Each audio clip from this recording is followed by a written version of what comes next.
नमस्कार, आप लोगों का स्वागत है एकलव्य अकादमी टूडला में। कल हमने आपको दो भाग भेज चुके हैं। हमने अपलोड 2 भाग किए, सिंधु सभ्यता भाग 1 और 2।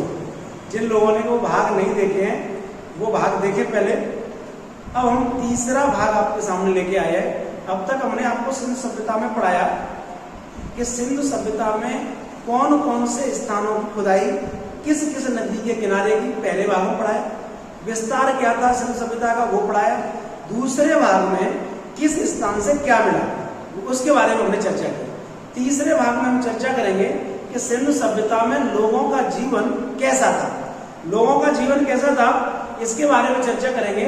तो इसमें कई प्रकार के जीवनों के बारे में चर्चा करेंगे, जैसे सामाजिक जीवन है, लोग कैसे रहते थे, समाज कैसा था, आर्थिक जीवन है, लोगों का व्यापार कैसा था, लोग किस पर ज्यादा निर्भर थे, और उसके बाद हम चर्चा करेंगे धार्मिक जीवन। ये जीवन का सबसे महत्वपूर्ण पहलू होता है धार्मिक जीवन, कि लोगों के समाज में उस समय किस प्रकार के पूजा पाठ ये चीजें हुआ करती थी। उसके बाद लास्ट में हम इस टॉपिक का बात करेंगे तो कि इस सिंधु सभ्यता का समापन कैसे हुआ। तो भाग 4 तक यानी 4 भाग भी हम लेके आएंगे। आज भाग 3 लेके आए हैं, इसमें जीवन के बारे में चर्चा करेंगे। तो आइए हम देखते हैं कि लोगों का जीवन सिंधु सभ्यता में कैसा था। चर्चा करेंगे कि जो हड़प्पा सभ्यता थी उसमें जीवन लाइफ कैसी थी लोगों की। तो अगर देखा जाए इसमें प्रश्न पूछा गया है कि सिंधु सभ्यता किस प्रकार की सभ्यता थी, तो सिंधु सभ्यता एक नगरीय सभ्यता थी। इसमें ग्रामीण सभ्यता भी ऑप्शन में था, लेकिन ग्रामीण सभ्यता नहीं थी, वो एक नगरीय सभ्यता थी। और ऐसा कहा था वी गार्डन चाइल्ड ने बताया कि जो सिंधु सभ्यता थी वो एक नगरीय सभ्यता थी। तो उन्होंने नगरीय सभ्यता क्यों कहा, उसके पीछे उनकी नगर नियोजन प्रणाली का अगर हम अध्ययन करेंगे, उसकी हम स्थापत्य कला का अध्ययन करेंगे तो हमारी समझ में आएगा कि उन्होंने इसको नगरीय सभ्यता क्यों कहा। तो देखो, हम सबसे पहले प्रणाली शुरू करते हैं लोगों के जीवन में रहन सहन कैसा था। रहन सहन कैसा था तो आइए बात करते हैं नगर नियोजन प्रणाली की, कि नगर की जो संरचना थी वो कैसी थी। तो सबसे पहले हम बात करेंगे नगर नियोजन प्रणाली। अब नगर नियोजन प्रणाली में जो स्ट्रक्चर था वो कैसा था, मकान, सड़कें और नालियां। तो मकान, सड़कें, नालियां, इसके बारे में हम देखते हैं। तो उस समय अगर हम आज आधुनिक वर्तमान में जिस दौर में हम खड़े हैं, तो आज आप अपने मकानों, अपने नगरों की तुलना सिंधु सभ्यता से करने का प्रयास करें। आपके समझ में आया कि आज में और तब में क्या समानता थी। इतने 2500 साल पहले भी लोग आज के ही जैसे मतलब संसाधनों, जिसमें हम टेक्निकल को छोड़ दें, साइंस को छोड़ दें, लेकिन जो रहन सहन का जो हमारा तरीका है लगभग वैसा ही है जैसा सिंधु सभ्यता में नगरों में दिखाया गया है। देखो, सबसे विशेष बात कि नगरीय सभ्यता की प्रमुख विशेषता क्या है, सिंधु सभ्यता की प्रमुख विशेषता क्या है। सबसे पहले देखें, अगर हम आज गांव के दौर में देखें और ऐसे गांव में हम जाएं जहां भी विकास नहीं हुआ है, तो आज भी हमें कच्ची गलियां, कच्ची नालियां और इस प्रकार की व्यवस्था दिखाई देती। अगर हम यही बात नगर में देखें तो वहां आपको पक्की सड़कें, पक्की नालियां, ये सब मिलेगा।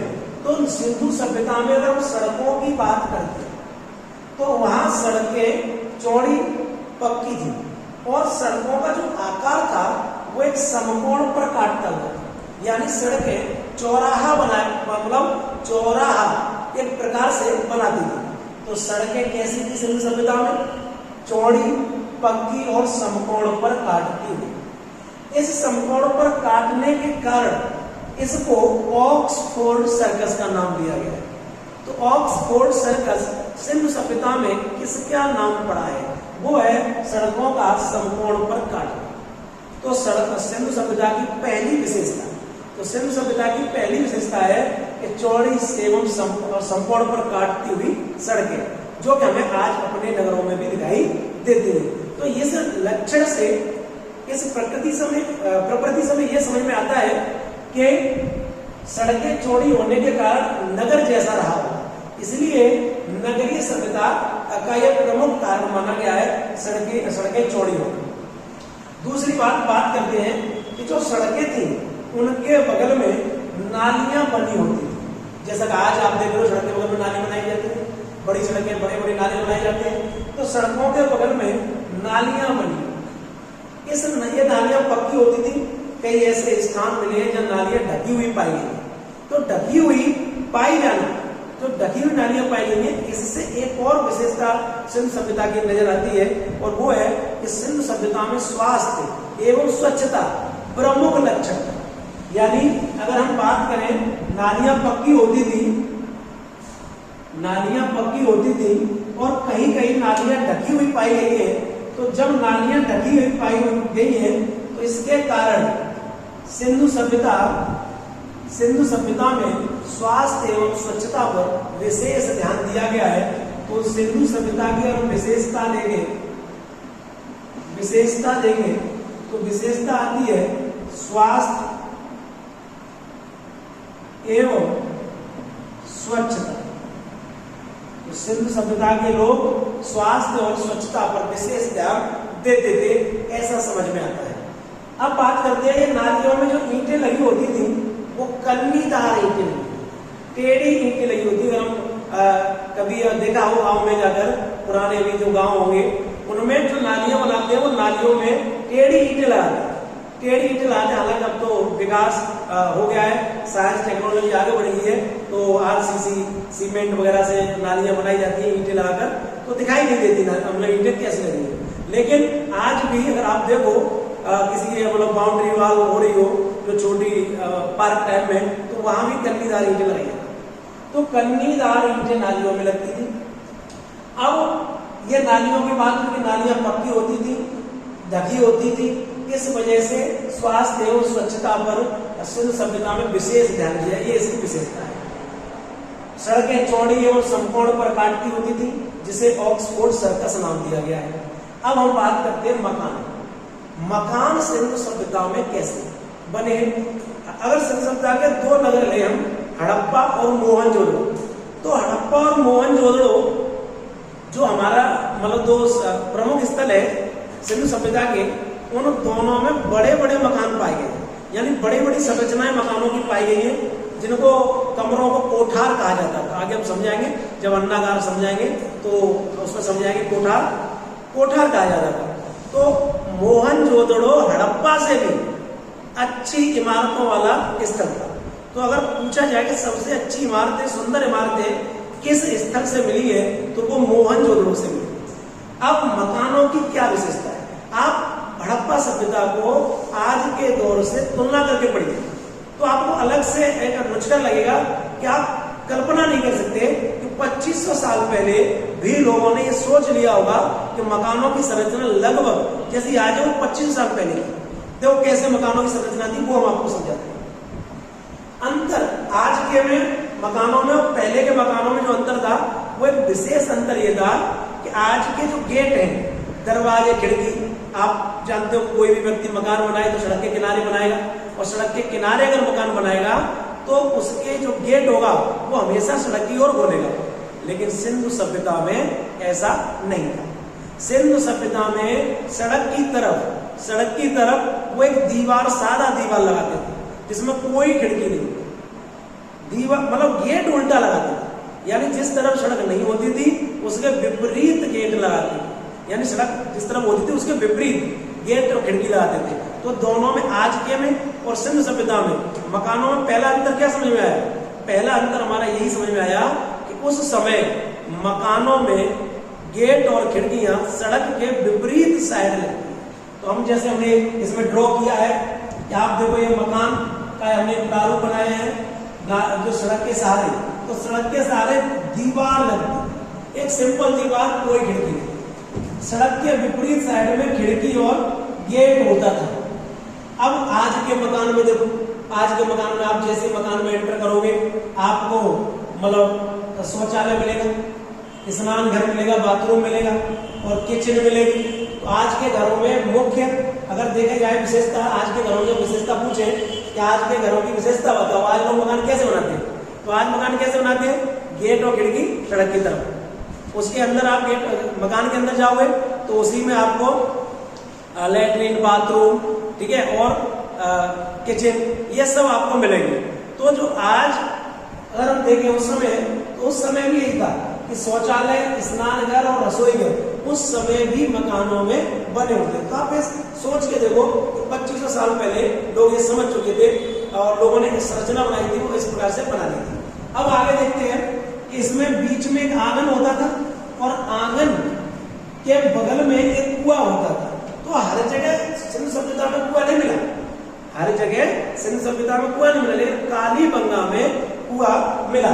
तो कुआं मिला, आंगन, इस तरीके से ये हमारे मकान, सड़कें और नालियों की विशेषता रही है, नगर नियोजन प्रणाली की विशेषता रही है इस प्रकार से। अब हम आगे बढ़ते हैं, तो आपको आगे बताते हैं उसी नगर नियोजन प्रणाली में। आप देखिए, अभी पहले हमने आपको क्या समझाया इसमें नगर नियोजन प्रणाली में, अभी हम उसका रिवीजन थोड़ा सा करा दें कि नगर नियोजन प्रणाली में हमने समझाया मकान, सड़कें, नालियां कैसी थी, तो उनकी विशेषता, सिंधु सभ्यता की विशेषता मकानों को लेकर कि उनके दरवाजे, खिड़की सड़क के विपरीत होते थे, नालियां पक्की होती थी, ढकी होती थी, जिससे ये समझ में आता है कि स्वास्थ्य और स्वच्छता इन दोनों का मतलब हड़प्पा सभ्यता में ध्यान रखा गया। ये विशेषता थी उसकी। सड़कें चौड़ी और संपूर्ण पर काटती थी। अब उसी नगर नियोजन प्रणाली में जो बिल्डिंग्स बनी थी, इमारतें बनी, उनमें हम विशेषता आपको समझाते हैं कि सबसे प्रसिद्ध इमारत आपको पूछा जाता है स्नानागार के बारे में। और आप जानते भी है कि स्नानागार बड़ा प्रसिद्ध इमारत रही है हड़प्पा सभ्यता की, अक्सर एग्जाम में पूछी जाती रही है। तो स्नानागार कैसे बना था और उसका उद्देश्य क्या था, तो आप देखिए स्नानागार, तो विशाल स्नानागार हड़प्पा सभ्यता की इमारत, बड़ी इमारत थी। तो ये मोहनजोदड़ो में थी। इसका माप पूछने को आया कि बताओ स्नानागार की माप क्या थी, तो माप थी 11.88 मीटर लंबाई, 7.01 मीटर चौड़ाई, 2.43 मीटर ऊंचाई, ये इसकी माप रही। अब स्नानागार बना कैसे? तो स्नानागार नीचे जो ग्राउंड था, इसका फ्लोर, वो पक्की ईंटों से बना था, फ्लोर पक्की ईंटों से बना। जो ये आप देख रहे हो पार्ट, ये सीढ़ियां हैं, ये सीढ़ियां हैं। तो सीढ़ियां उत्तर और सीढ़ियां दक्षिण, उत्तर दक्षिण में सीढ़ियां बनी थी, उत्तर दक्षिण में सीढ़ियां उसमें उतरने को बनी थी। अब स्नानागार है, इतना बड़ा स्नानागार है, तो इसको बनाने का उद्देश्य उनका क्या रहा होगा? आप सोच के देखो, कितना बड़ा स्नानागार उस समय अगर उन लोगों ने बनाया, और जब भी उनके मकानों में खुद में एक स्नानागार होता था, तो स्नानागार मकानों में था, उसके बावजूद भी उन लोगों ने इतना बड़ा मोहनजोदड़ो में स्नानागार क्यों बनाया? तो उसका कारण यह है कि स्नानागार इसलिए बनाया उन्होंने क्योंकि जो धार्मिक अनुष्ठान होते हैं, आपने देखा होगा कि जब धर्म के नाम पर कोई काम होता है तो लोग सामूहिक काम करते हैं। तो धार्मिक अनुष्ठान के बाद, और जहां तक अगर आप इसे समझते हो तो सामाजिक स्थिति को, तो सामाजिक स्थिति में आपने देखा है जब सभा मतलब दाह संस्कार करके कोई व्यक्ति आता है, तो सामूहिक रूप से ही वो लोग स्नान वगैरह करते हैं। तो कहीं ना कहीं इसका जुड़ाव उससे जरूर रहा होगा। तो धार्मिक अनुष्ठान में ये सब लोग सामूहिक नहाते थे। जब धार्मिक अनुष्ठान जब करते थे, उसके बाद सामूहिक नहाते थे, तो उस स्नानागार में पानी कहां से आता था? स्नानागार में पानी कहां से आता था? तो पानी की व्यवस्था समझते हैं। स्नानागार के बगल में कपड़े बदलने के लिए भी कमरे होते थे। हमने इसको समझाने के लिए इधर एक ड्रॉ कर दिया है। कपड़े बदलने के लिए कमरे होते थे, और उन कमरों में कुआं विशेषता रही है। मतलब कालीबंगा तो ऐसा स्थान रहा है, स्थल रहा है जहाँ प्रत्येक घर में कुएं। तो जो कुएं हैं, उन कुओं से पानी इस स्नानागार में डाला जाता है। कुओं से खींच कर लोग स्नानागार में पानी डालते थे। जब इसमें पानी डालते थे, उसके बाद स्नान वगैरह करते थे। स्नान करने के बाद कपड़े बदलने के लिए कमरे में जाते थे, और कपड़े बदलने के जो कमरे थे उनमें अपने कपड़े बदले। उसके बाद जो पानी दूषित हुआ, नहाने के बाद जो पानी खराब हुआ, उस पानी को एक होल, मेन होल निकास बिंदु होता था, जिससे वो पानी वो नदियों में चला जाता था, उसका जुड़ाव उन्होंने नदियों में किया हुआ था। तो ये विशाल स्नानागार की संरचना है। उम्मीद है कि इस आपको समझ में आया होगा कि स्नानागार का मतलब क्या था। धार्मिक अनुष्ठान करने के बाद जब वो सामूहिक नहाते थे, वहां पानी कहाँ से आता था, कमरे में कुआं होता था, उस कुएं से खींच कर वो लोग पानी इसमें डालते थे, भरते थे, उसके बाद नहाते थे। नहाने के बाद कपड़े बदलने के लिए कमरे होते थे उनके, और उसके बाद जब पानी खराब हो जाता था वो निकास बिंदु से नदियों में चला जाता था। ये संरचना थी मोहनजोदड़ो के विशाल स्नानागार की। तो उम्मीद है ये समझ में आया होगा विशाल स्नानागार। अब बात करते हैं अन्नागार मोहनजोदड़ो। तो अन्नागार अन्न को रखने के लिए अन्नागार बनाए गए। हमने कल आपको समझा दिया कि अन्नागार हड़प्पा से मिले, मोहनजोदड़ो से मिले। तो अन्नागार मोहनजोदड़ो का जो अन्नागार है वो बड़ी इमारत है, सबसे बड़ी इमारत है अन्नागार मोहनजोदड़ो। तो माप इसकी रही है 45.71 मीटर गुणा 15.33 मीटर लंबाई में चौड़ाई। इस अन्नागार में 6 कोठार मिले हैं। कोठार का मतलब है कमरे। 6 कमरे के 2 पंक्तियां मिली हैं, कई 12 कमरे भी लिखे हैं। तो उसका कारण है कि एक पंक्ति में 6 कमरे, 6 कोठार मिले जहां वो लोग अपना अनाज रखते थे। ये समझ में तब आया जब इनकी दीवारों में ना चावल गेहूं इनके साथ मिले। तो जब दीवारों में चावल और गेहूं के साथ मिले, बसे हुए दाने मिले, तो समझ में आया कि इन्होंने यहाँ अनाज रखा होगा। तो इसलिए इसको अन्नागार के नाम से उस दीवार को कह दिया गया। अब बात करते हैं कि अगर हम संरचना की बात करें, नगर नियोजन की बात करें, तो हड़प्पा और मोहनजोदड़ो ऐसे 2 स्थल हैं जिनमें बड़े बड़े मकान पाए गए हैं। बड़े बड़े मकान ही उनकी प्रमुख विशेषता है। और हड़प्पा और मोहनजोदड़ो अगर हम इन दोनों में कंपैरिजन करें तो हड़प्पा की अपेक्षा मोहनजोदड़ो में बड़े मकान पाए गए हैं, बड़े मकान पाए गए। तो ये था नगर नियोजन प्रणाली। अब आपको आगे हम समझाते हैं नगर नियोजन प्रणाली के बाद सामाजिक जीवन कैसा था। तो सामाजिक जीवन के बारे में देखते हैं कैसा था। देखिए अब आगे आपको नगर नियोजन के बाद जीवन की अगली कड़ी सामाजिक जीवन, सोशल, किस तरीके से समाज बना है। तो समाज में रहना आज के दौर में देखा जाए तो कहीं न कहीं बहुत बड़ा फर्क आया। आजकल व्यक्ति के जीवन एकल जीवन की प्रणाली बनती जा रही है। तो एकल जीवन प्रणाली जो कि हमारी सभ्यता हमें बताती है कि सामाजिक जीवन हमें जीना चाहिए। तो उसी सामाजिक जीवन में हम आगे शुरुआत करते हैं कि उस समय का समाज क्या था। तो समाज हमेशा से वर्गों में बटा रहा है, और वर्गों में बटा रहा है ये कोई नया नहीं है कि आज जो वर्गों में बटा वो पहले नहीं था, पहले से भी बटा था। अब उस समय जो वर्ग में बटा था वो कौन से वर्ग थे सिंधु सभ्यता में। तो फिर आगे इतिहास पढ़ेंगे तो कैसे कैसे वर्गों ने प्रभुत्व अपना स्थापित कर लिया है, और कुछ वर्गों में भेदभाव कैसे उत्पन्न हो गया, तो वो आगे की चर्चा करेंगे। लेकिन इससे पहले हम सिंधु सभ्यता की समाज देखते हैं। उस समय समाज बटी थी जाति के आधार पर नहीं थी। अगर आप इनको गौर से देखेंगे तो ये कार्यों के हिसाब से बटा था वर्ग। विद्वान वर्ग, योद्धा वर्ग, व्यापारी वर्ग या शिल्पी वर्ग, श्रमिक वर्ग। अब आगे जाकर ये वंशानुगत हो गया। वंशानुगत हो गया कि अगर मान लो इस जाति का कोई बच्चा है तो ही विद्वान माना जाए, और किसी और जाति का बच्चा है तो नहीं मानेगा। ये मतलब लोगों ने के धारा बनती गई। शिक्षा ने इसमें बहुत ज्यादा बदलाव किया। लोग समझे जाति का अंतर कम हुआ, और बहुत हद तक आज के दौर में जाति का अंतर कम हुआ है। तो समाज में विद्वान वर्ग, तो विद्वान वर्ग में पुरोहित, वैद्य, शिक्षक और ज्योतिषी, ये सब विद्वान वर्ग में आते हैं। इसके बाद एक योद्धा वर्ग था। योद्धा वर्ग जो कि उनकी रक्षा करने के लिए होता था।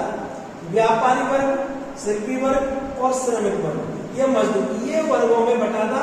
आगे जाकर जब हम पढ़ेंगे वैदिक सभ्यता, आर्य, तो आर्य को पढ़ते ही हमारी समझ में आ जाएगा कि ये लगभग वंशानुगत बना दिए गए, और वंशानुगत बना दिए आगे ऐसा हुआ। तो ये सिंधु सभ्यता में इस प्रकार से समाज बटा था। समाज मात्र सत्तात्मक, इसका मतलब कि अगर हम वहाँ की जब उसकी खुदाई हुआ, अंकन मिले, मोहरें मिली, तो उसमें देव मतलब एक मूर्तियां थी, मृग मूर्तियां, उनमें स्त्रियों की मूर्तियां ज्यादा मिली पुरुषों की अपेक्षा।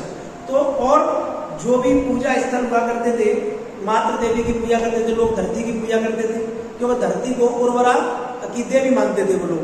तो मातृ देवी की जो पूजा हुई, तो उस तरह से उस समय समाज मात्र सत्तात्मक था, पितृ सत्तात्मक नहीं था। और इम्पोर्टेंट प्रश्न कई बार बना है कि सिंधु सभ्यता में किस प्रकार की सत्तात्मक विचारधारा थी, तो मात्र सत्तात्मक विचारधारा थी, ऐसा उसके अंकन मतलब खुदाई के अंकनों से हमें मिला है। जो खुदाई हुई उसमें जो पाया उससे हमें ऐसा मिला है। अब हम बात करते हैं कि जो समाज है, तो समाज में रहन सहन का क्या तरीका है। तो रहन सहन में हमने मकान को समझाया, अब इससे आगे आपको समझाएंगे व्यक्ति भोजन क्या करता है। जब भाई कोई समाज है, व्यक्ति है, तो खाएंगे, तो वो क्या खाते थे, तो वो शाकाहारी और मांसाहारी दोनों प्रकार का भोजन करते थे। शाकाहारी कैसे करते थे, आप जब हमें फसलों के बारे में पढ़ेंगे तो गेहूं, चावल, इस प्रकार की 9 प्रकार की फसलें हमें देखने को मिलेंगी, पढ़ने को मिलेंगी। तो जब फसलें थी तो सिंपल सी बात है वो शाकाहारी भी थे। मांस मछली दूध का बहुत सेवन करते थे, तो मांस मछली तो मांसाहारी थे। तो इस प्रकार से सिंधु सभ्यता में शाकाहारी और मांसाहारी दोनों प्रकार का भोजन था। वस्त्र भी सूती और ऊनी दोनों प्रकार के, तो कई साक्ष्य मिले सूती और ऊनी वस्त्रों से। बर्तन किस प्रकार के प्रयोग करते थे, हालांकि उस समय तांबा भी था, ठीक है, कांस्य भी था, कई प्रकार के बर्तन थे, मतलब धातुएं थी, उनसे किस प्रकार के बर्तन बने न बने। तो ज्यादातर लोकप्रिय बर्तन मिट्टी, जिन्हें मृत भांड कहा जाता था, वो हुए। तो मिट्टी के बर्तन इसलिए प्रसिद्ध हुए कि उस समय मिट्टी आसानी से अवेलेबल हो जाएगी, आसानी से मिल जाती थी, इसका हर वर्ग का इस पर अधिकार था। तो इसलिए कहीं ना कहीं उस समय मिट्टी के बर्तनों की ज्यादा अधिकता थी। मिट्टी के जो बर्तन बने थे उन पर लाल रंग का लेप होता था, लाल रंग के, और वो पकाकर बनाते थे। लाल कहीं कच्ची मिट्टी से भी बर्तन बने हैं। मृत सबसे इंपोर्टेंट, जो मिट्टी के बर्तन मृदभांड मिले उन पर अंकन, मतलब किन की आकृति का अंकन मिलता है। तो उन पर वृत्त मतलब सर्किल या वृक्ष की आकृतियां, फूल पत्तियों के अंकन मिले हैं। मछुआरे का चित्र मिला है, तो मृदभांड पर मछुआरे का जो चित्र मिला है वो हमारा हड़प्पा सभ्यता, हड़प्पा स्थल से मिला है। एक चिड़िया अपने मुख में मछली दबाए हुए पेड़ पर बैठी और उसके नीचे लोमड़ी पेड़ पर बैठी। यहाँ आप लिख लेना, पेड़ पर बैठी, तो पेड़ पर बैठी और उसके नीचे पेड़ पर बैठी, नीचे लोमड़ी खड़ी थी। तो ये जो अंकन था मृदभांड पर वो लोथल से बना। और ये हमें जो याद दिलाता है वो पंचतंत्र में कहानी है चालाक लोमड़ी। चालाक लोमड़ी में पंचतंत्र की कहानी है कि कैसे लोमड़ी ने मतलब उससे मछली को छीना। चालाक लोमड़ी के नाम से तो ये पंचतंत्र की कहानी पर आधारित चित्र है, जो कि हमें मृदभांड मिट्टी के बर्तन पर लोथल से मिला। समझ में आ गया होगा, एक बार रिपीट कर देते हैं कि मृदभांडों पर अंकन, मछुआरे का चित्र, हड़प्पा से एक चिड़िया अपने मुख में मछली दबाए हुए पेड़ पर बैठी थी, नीचे लोमड़ी खड़ी थी, ये वाला अंकन मिला हमारा लोथल से। अब बात आती है कि मिट्टी के बर्तनों पर कहां से मानव आकृति का अभाव मिला है, कहां से मानव आकृति का अभाव मिला है, जहां मानव की आकृति मिट्टी के बर्तनों पर नहीं पाएगी। तो वो है मोहनजोदड़ो और चंडीगढ़। यहाँ जो मिट्टी के बर्तन मिले उन पर मृदभांड, उन मिट्टी के बर्तनों पर कोई मानव की आकृति नहीं पाई। तो इतना आप नोट कर सकते हो, आप समझ गए होंगे। इससे आगे हम समझाते हैं सामाजिक जीवन कैसा था। अब आगे इसमें आप देखिए कि सामाजिक जीवन में हम जैसे समझा रहे थे आपको धार्मिक जीवन के बारे में, तो धार्मिक जीवन में क्या क्या था। मूर्तियों का बड़ा विशेष योगदान रहा है धार्मिक जीवन में। आज भी आपने देखा होगा कि मूर्ति पूजा, तो हम ये धार्मिक जीवन में इससे आगे बताएंगे मूर्ति पूजा। तो आई मूर्ति पूजा के लिए मूर्ति भी बनेगी, तो मूर्ति बनेगी तो तो इसमें कला विकसित होती है, मूर्ति कला। तो हड़प्पा सभ्यता में मूर्ति कला कैसे? तो मूर्ति कला हड़प्पा सभ्यता में किन किन धातुओं से मूर्ति बनती थी? तो देखो, कांस्य की मूर्ति जो प्रसिद्ध है, आप सब जानते हो कि जो कांस्य की मूर्ति है वो नर्तकी की मूर्ति है, नर्तकी की मूर्ति है। और ये नर्तकी की मूर्ति मोहनजोदड़ो से मिली है। कल हमने इसको समझाया था कि ये मोम विधि द्वारा बनाई गई थी। इसकी जो लंबाई थी वो 14 सेंटीमीटर लंबाई की कांसे की नर्तकी की मूर्ति मिली है। कांसे की नर्तकी की मूर्ति ये नग्न मूर्ति है, नग्न प्रकार की मूर्ति है कांसे की नर्तकी की मूर्ति। उसके बाद तांबे की मूर्ति भी मिली है, और तांबे की मूर्ति से भैंसा की मूर्ति मिली है, भैंसा की मूर्ति मिली है मोहनजोदड़ो से। इसके बाद एक प्रसिद्ध चमकीला और बहुमूल्य पत्थर सैल खड़ी, तो सैल खड़ी जो पत्थर है, उस सैल खड़ी पत्थर की एक मूर्ति मिली है, पुरुष मूर्ति। पुरुष मूर्ति है, आधा धड़ मिला है, ऊपर से वस्त्र ओढ़े हुए, जो दाढ़ी थी तो दाढ़ी वर्गाकार आकृति में इसकी दाढ़ी बनी थी। तो अगर यहाँ पूछा जाए कि यहाँ पर पुरुष कैसे दाढ़ी रखते थे, शेविंग कैसी होती थी, तो उसकी जो दाढ़ी थी वो वर्गाकार आकृति की दाढ़ी थी। तो आधा धड़ मिला है, पुरुष मूर्ति सैल धातु की। और सबसे अधिक मुद्राएं, अगर हम मुद्राओं की बात करेंगे तो सैल खड़ी में सबसे अधिक मुद्राएं मिली। सैल खड़ी में सबसे अधिक मुद्राएं मिली है। ये जो सैल खड़ी पत्थर है ये आपका इम्पोर्टेंट है। किसकी अधिकतर मुद्राएं किस धातु की बनी थी सिंधु सभ्यता में? तो सैल खड़ी धातु की। कांसे की मूर्ति नर्तकी की मूर्ति 14 सेमी लंबाई। तांबे की मूर्ति किसकी बनी थी? भैंसा की बनी थी, मोहनजोदड़ो से। अब मुद्राओं की बात कर लेते हैं, इसी में को हमें मुद्राएं समझा रहे हैं। तो मुद्राएं, तांबे की मुद्रा, जो तांबे से मुद्रा बनी थी वो लोथल से बनी थी, और लोथल में जो मुद्राओं का आकार मिला है वो गोल बटन जैसे, छोटी मुद्राएं लोथल से मिली है। बेलनाकार आगे हम समझाएंगे, जब मोहरे वगैरह हमने वैसे समझाएंगे। सबसे लोकप्रिय मुद्रा, सबसे लोकप्रिय मुद्रा अगर पूछ ली जाए कि बताओ मुद्राओं में सबसे लोकप्रिय मुद्रा कौन सी थी? तो वर्गाकार मुद्रा थी, जो सैल खड़ी पत्थर से बनी थी। तो ये मुद्राओं के बारे में बात करें। अब समाज में जो दाह संस्कार पढ़ते आए, जैसे मोहनजोदड़ो को मृतकों का टीला कहा जाता है। रोपड़ में कुत्ते के साथ मानव के साथ कुत्ते को दफनाने के साथ मिले हैं। तो ये सब दाह संस्कार में आता है। तो जो दाह संस्कार है, तो दाह संस्कार प्रणाली कौन कौन से प्रकार से लोगों को दफनाया जाता है, यानी उसका दाह संस्कार किया, अंतिम संस्कार किया जाता है। और हमारे 16 संस्कारों में एक अंत्येष्टि संस्कार दाह संस्कार है। तो पहले प्रणाली में एक पहला प्रकार है पूर्ण समाधान।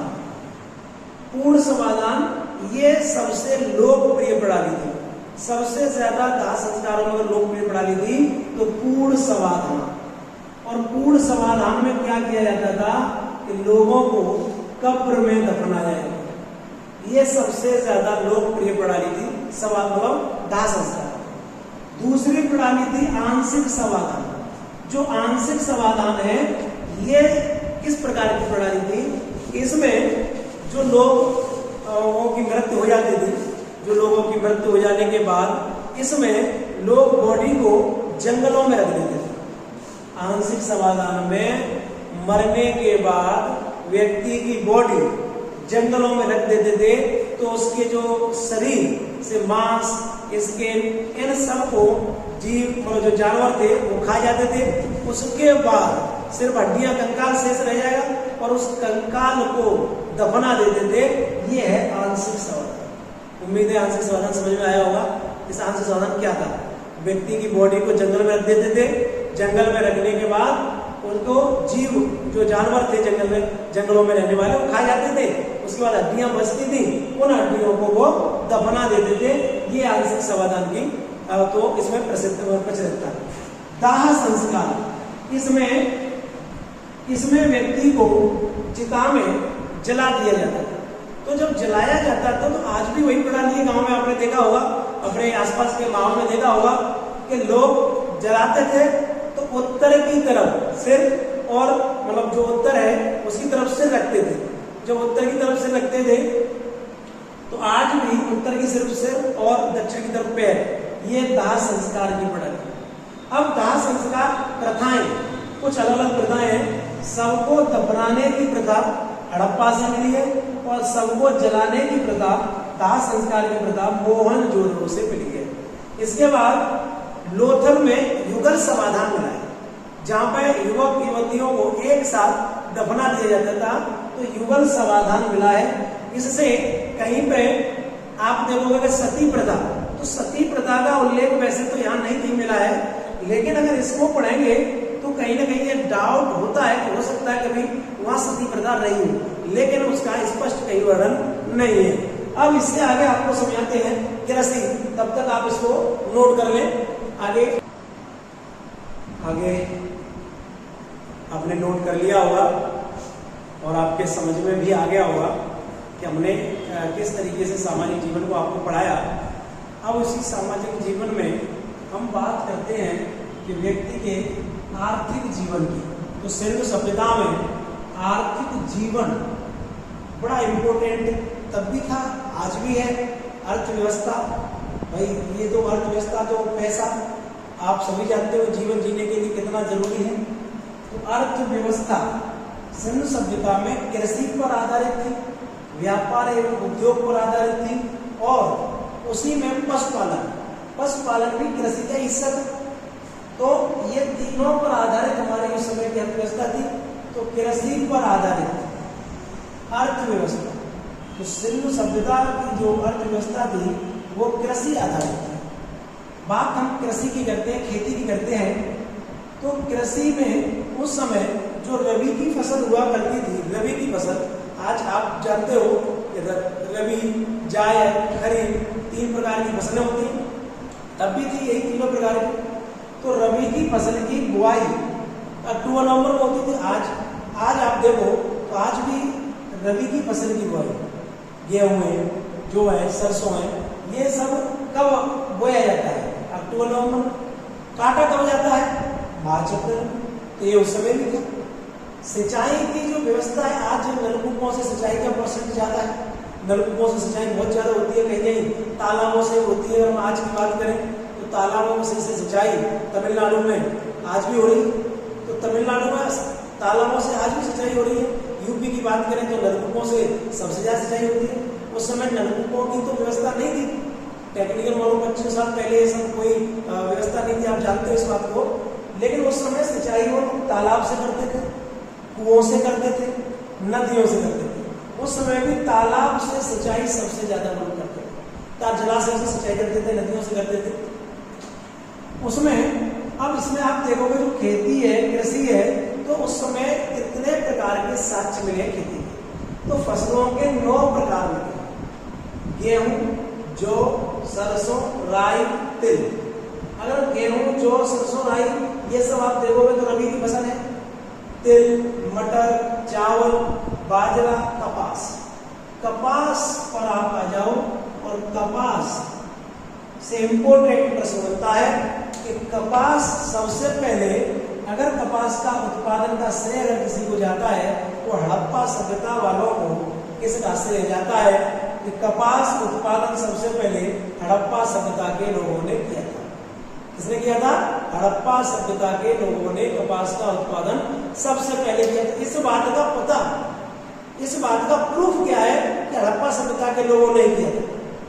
तो प्रूफ ये था कि उस समय यूनानियों ने कपास का नाम रखा था सिंडोन। तो सिंडोन शब्द सिंधु सभ्यता से लिया गया। तो इसलिए कपास उत्पादन का श्रेय हड़प्पा सभ्यता को लोगों को जाता है। प्रश्न बनता है तो इनके अलावा और साक्ष्य फसलों को मिलेंगे, लेकिन अक्सर प्रश्न बनता है गन्ना से, कि गन्ना से ये लोग परिचित थे या नहीं। तो गन्ना से ये लोग परिचित नहीं थे, अर्थात गन्ना नहीं जानते थे। बात करें आलू, तो भाई आलू तो पुर्तगाली लेकर आए थे, तो आलू से तो परिचित होंगे नहीं। ये तो 1600 में 15वीं शताब्दी की बात है। तो 16वीं शताब्दी में पुर्तगाल लिए आए थे। ठीक है। तो इसके बाद फल के बारे में वो तरबूज को जानते थे, खरबूजे को जानते थे, नींबू का भी कहीं बताया जाता है कि अनुष्ठानों में नींबू का भी वो लोग प्रयोग करते थे। तो इस तरीके से फलों में तरबूज, खरबूजा, नींबू इन्हें के बारे में जानते थे। आम, आप अपने जो गर्मियों में जो आम का प्रचलन होता है तो आप भी जानते हो आम को लेने वाले भी, लाने वाले पुर्तगाली अल्फांसो आम, अल्फांसो डी अल्बुकर्क लेके आया। तो ये सब बाद में तरबूजा, खरबूजा को ये लोग जानते थे। तो ये फलों से परिचित थे। पशुपालन की अगर हम बात करें तो भेड़, बकरी, गाय, बैल, भैंस, और भैंस के साथ इसमें आप एक पॉइंट और भी लिख सकते हो, भैंसा। ये भैंसा तो अभी हमने समझाया था कि तांबे की मुद्रा भैंसा की मिली थी, ठीक है। तो भैंस, भैंसा, कुत्ता ये सब उनके पालतू पशु थे। भेड़, बकरी, गाय, बैल, भैंस, भैंसा, कुत्ता ये सब पालतू पशु थे। सुअर का भी साक्ष्य मिला है।